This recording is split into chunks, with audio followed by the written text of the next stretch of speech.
Hi Bruce, on behalf of the entire Goodwill team, I want to say thank you for everything you've done for our amazing social enterprise here in Edmonton and across Alberta.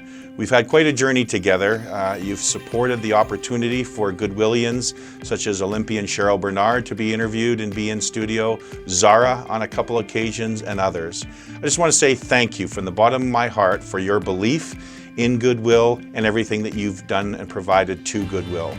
I wish you the very best of retirement. Hope we can continue to be friends and cross paths on occasion. And again, want to wish you all the very best during your final week at 630 Ched and especially on your last day. Thank you, Bruce, for getting the word out about Goodwill. You will be truly missed in Edmonton as you are dedicated to this community.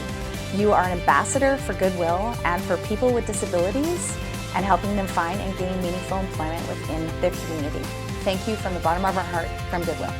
First off, congratulations on your retirement, Bruce. You've been a voice for Edmonton and rural Albertans, and you've also been a voice for Albertans living with disabilities, so I want to thank you from the Career Connections team for what you've done for us. So thank you again, Bruce. All the very best and take care.